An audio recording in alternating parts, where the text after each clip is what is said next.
Welcome to my little corner in the internet. I'm Nadine.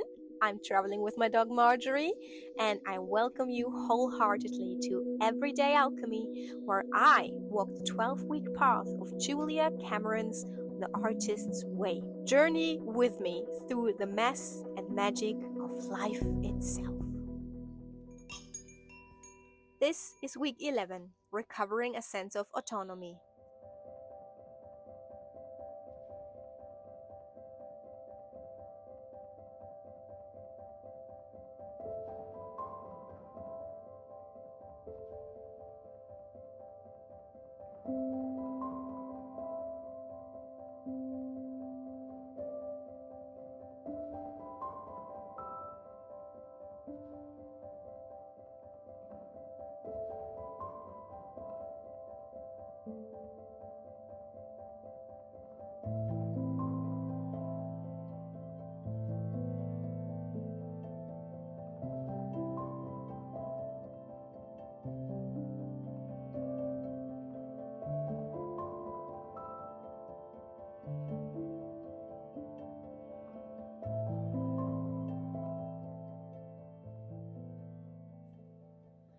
Hello, welcome to my recap of week 11. Now, the thing is, it is already week 12, but that's alright. I usually do it today anyway. I had it on my list. Oh, see, I thought I was such a loser. I didn't do it yesterday, but today is Monday, so it actually is on my to-do list today. So I'm all aligned with my own plans, so I don't even need to feel bad. So, but the reason I felt bad was because I thought I'm not gonna do it, and I haven't done it yet. And then I just had this sort of idea for an artist state that I should have done yesterday, and I started yesterday, and I didn't like it.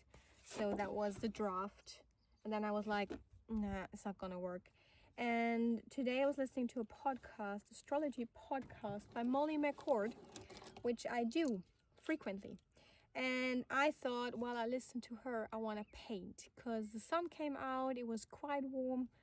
I'm gonna treat you to a little footage of what this actually looks like.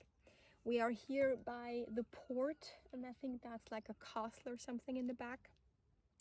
And I was just doing my artist state, even though it's week 12. I will count it as the artist state for week 11, but I think I will continue the artist state anyway, dates anyway, for the foreseeable future, or I plan on doing that because the morning pages and the artist state really do open up some kind of portal. And if I am consistent and self-loving enough, I will keep up with them.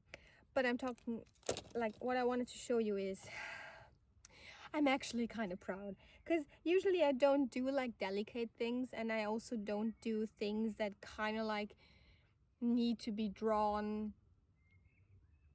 and I feel like they need to be connected to something. Like if I draw them, people need to see what it is, realism kind of thing. I'm not doing that because I think I'm not good at it, but I wanted to draw a picture of grasses because I love all kinds of grasses so much, and the flowers and wildflower meadows, and I'm allergic to them, but I love walking through them even though it's a lot of sneezing and itchy eyes afterwards. But I love watching them and the variety there is. So I wanted to do a picture in gratitude to the artist's way because I was prepping week 12 yesterday, and I felt a little bit lost knowing that the course is now over.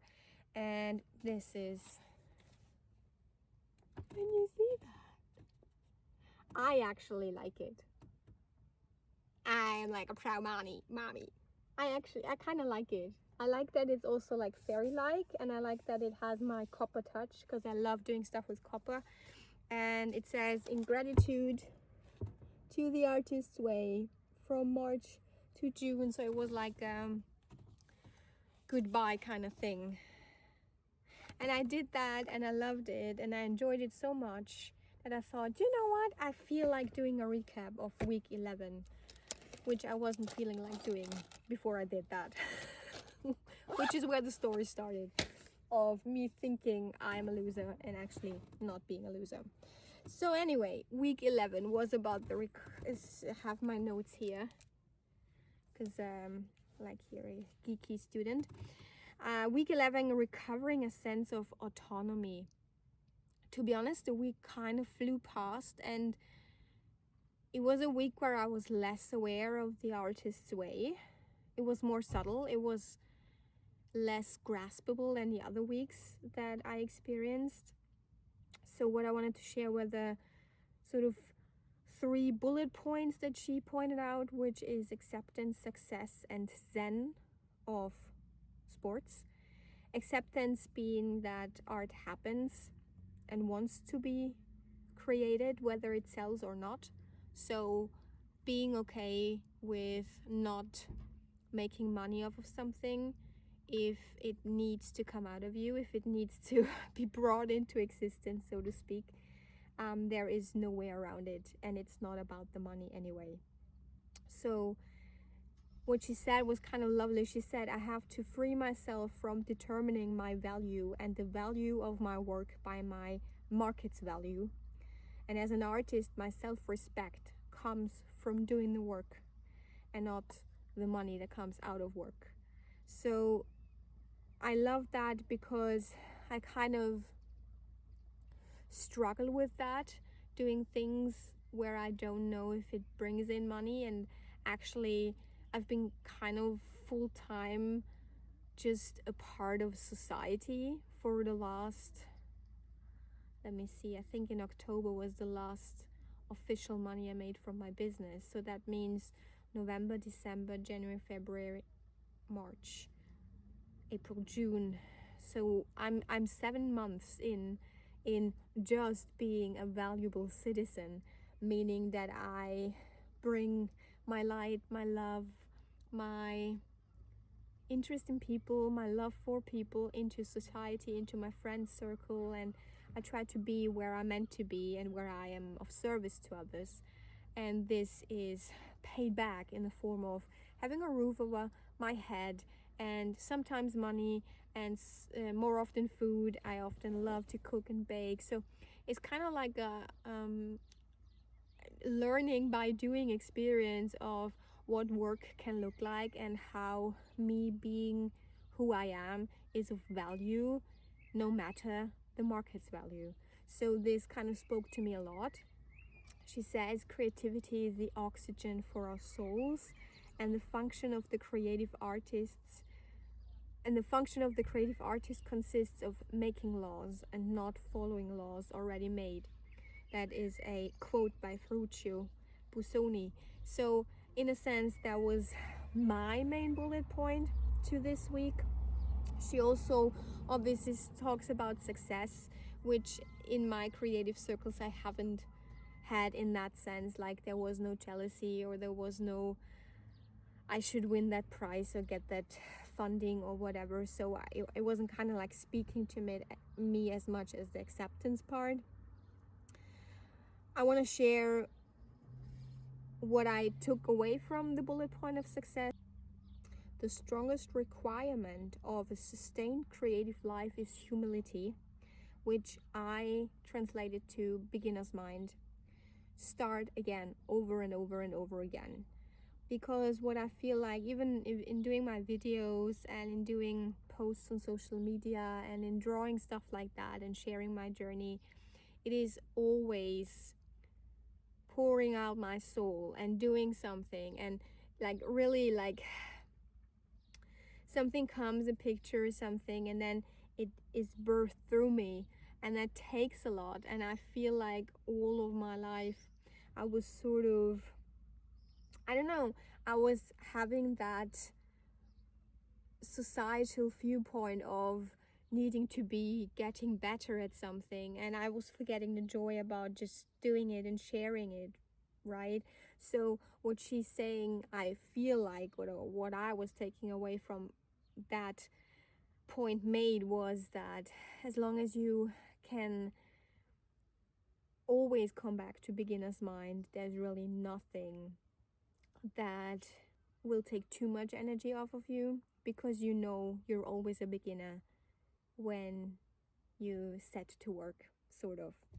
And then Zen of Sports is curiously something that entered my life 2 weeks ago. I'm an avid hiker. I love doing long distance tours. Since my lovely dog, she's just lying there. I'm gonna show you. She's getting older, and since coming back from Scandinavia last winter, I really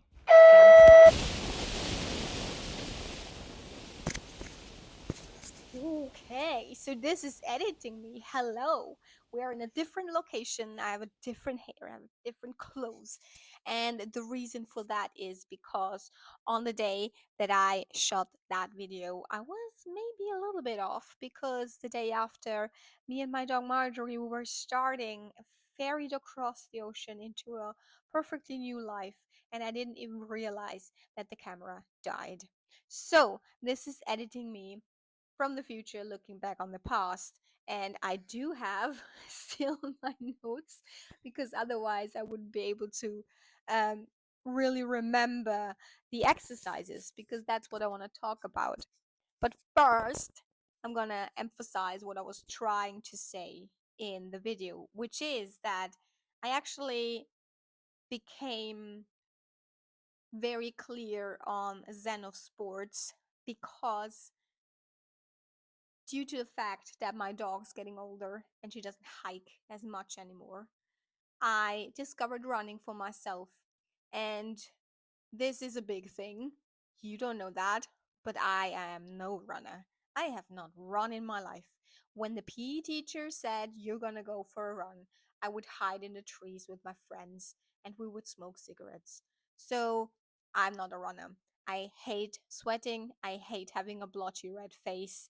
And I thought it was a sign of weakness and a sign of failure if you're actually like panting and sort of, yeah, sweating all over. It's not a nice sight. And I also was not confident in my body, so I wouldn't go out there and run because people would laugh at me. Obviously, I'm the center of everyone's universe. Everyone cares if I run or if I don't run. So if I run, fingers will be pointed and I will be bullied, and it will leave my confidence shattered on the ground. Obviously, that's sarcasm. That didn't happen. But I started running for myself because I felt the need to exercise because the long hikes weren't there anymore. But I was fit and I felt that energy in my body pulsating and it wanted to go out. So I went on a run, and I didn't do it dogmatically at all. I just ran for fun. I didn't look at the time, I didn't look at the distance. I just ran whenever I felt like it. And that is, I think, what she's saying. She doesn't mean sports especially. She says, lose the obsessive self focus of self exploration and simply explore. When the mind focuses on other, the self often comes into a far more accurate focus. And I feel like the moment I let go of what others could think if they saw me panting and sweating and having a red blotchy face, the moment felt very freeing and inspiring. But that could also happen by just going on a walk. I think it just puts into perspective that we're not the center of the universe, and that other lives pass us by, and that actually we shouldn't take ourselves so seriously. So that's Zen of Sports. And I'm gonna close this video with exploring the tasks that I did. I did the tasks. Half of them I already had done, because one of them was to write out the artist sprayer in longhand, which I had done, I think, pretty much in the week that we made the artist sprayer. Like, that's my artist sprayer in longhand. I created the artist sprayer in longhand, and ever since then it has been with me anyway. She also says to record the basic principles, which I also did because I shared that on my Instagram, and I shared that also in the Artist's Way series. I did not buy a new notebook, didn't have the money for it.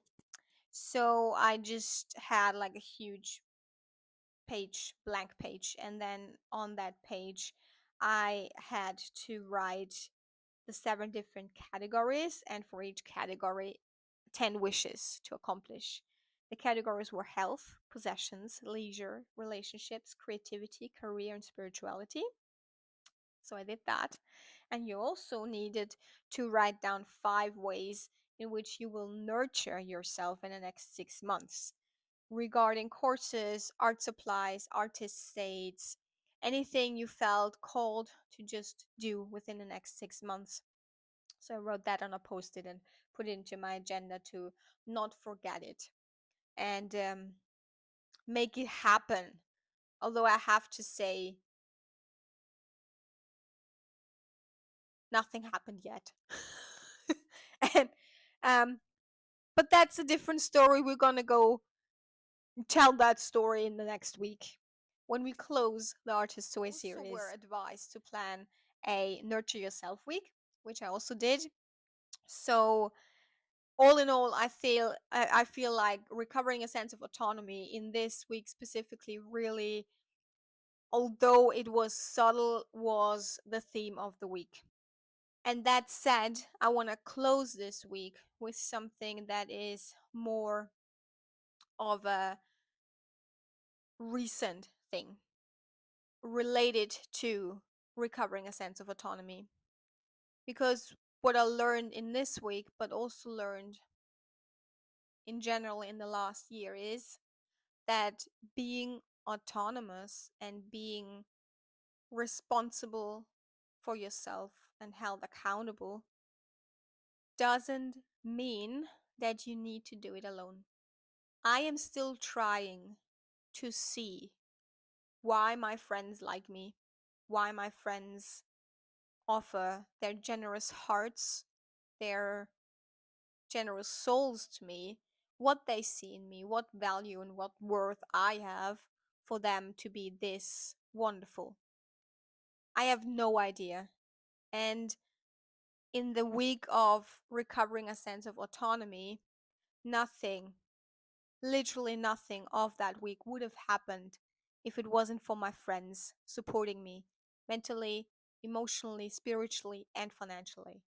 So the reason why I want to close off this specific week with another quote that didn't come from Julia Cameron's Artist's Way, but that did come across to me through social media this week is because I want to let my future self, hello, and everyone who's watching know that you don't need to do it alone. There is no reason why you should feel like you're not doing it right if you ask for help or support, or that you feel like a loser or a failure because you could do something and someone helped you and supported you on your way. I say that I'm still not there, but this whole year and this week made me realize that my loved ones, my lifesavers, were always my friends. No blood relations, no family. When I was homeless, when I was in between countries, in between jobs, when I didn't know how to financially make it, when the world was crushing down and I felt like the weight of the world was on my shoulders, when I wanted to throw in the towel, give up, and just end this life, it was friends that made me see through, made me come back to the light, and made me realize that they see a worth and a value in me that I just couldn't see and I'm still struggling to come to terms with. So I want to close this week by letting you know that the phrase blood is thicker than water, blood is thicker than water, is actually incomplete. It comes from another one, a quote that was shortened. I don't know why it was shortened, what propaganda lies behind that, but I feel it's important to share the whole version of it. And the whole version of it goes like this: the blood of the covenant is always thicker than the water of the womb. And my lovely covenant, my friends, all the people watching and supporting and taking away something each week when they watch me and see me on my journey, I love you wholly, fully, and I thank you with all my heart. I'm trying to come to terms with how I deserve it, where my worth lies, but you showing up every time, I appreciate it, and I love you, and I thank you with all my heart. And next week, the grand finale. I see you next week, week 12, recovering a sense of faith. Until then, be safe, be kind to yourself and others. Love and light, my beloved souls.